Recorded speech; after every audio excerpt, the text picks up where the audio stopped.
Scorre l'acqua della Brentella come il tempo che ha scandito fasti e decadenza di questo edificio quasi ormeggiato sulla sua riva.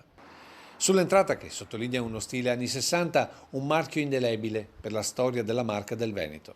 Stilizzato in una rosa e pensato a Parigi, testimonia ancora il talento nel fare impresa dei trevigiani.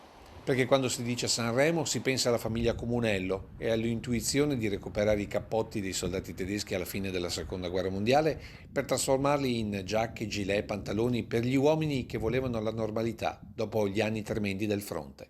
Talento anche nella conversione delle logiche contadine. La Sanremo è un elemento importantissimo della nostra storia perché segna con un solco chiaro il passaggio dalla civiltà agricola alla civiltà industriale. Cambiamenti ma anche storici retaggi, come l'occhio vigile del padrone che nella civiltà serenissima era presente nel punto più alto della Villa Veneta, qui trasportato lassù, in quella che è stata Casa Comunello. Sanremo che dà lavoro a 5.400 operai, che fa arrivare con corriere da ogni parte del Veneto, dando vita ad una delle prime reti di trasporto privato della nostra storia.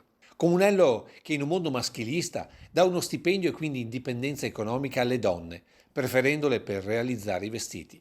Poi l'entrata degli americani, la crisi e la delocalizzazione, l'entrata dello Stato e la riassegnazione sul modello all'Italia. Oggi Sanremo è un marchio toscano che qui ha mantenuto un punto vendita, mentre per le nuove generazioni è solamente un evento canoro per vecchi. Ecco perché va visitato, ma soprattutto preservato questo oggetto di 72.000 metri quadrati. Questa è la storia, questa è la nostra storia industriale, questi sono i pionieri del nord-est, sono quelli che hanno segnato veramente il tracciato dell'evoluzione industriale.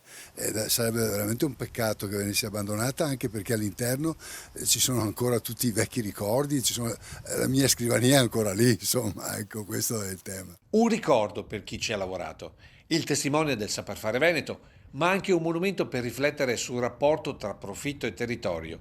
Ieri nei tanti capannoni ora dimenticati, domani probabilmente nell'immenso mare di vigne. Passato e futuro di un talento imprenditoriale che ha saputo sempre cogliere l'attimo, ma forse non calcolarne altrettanto bene le conseguenze.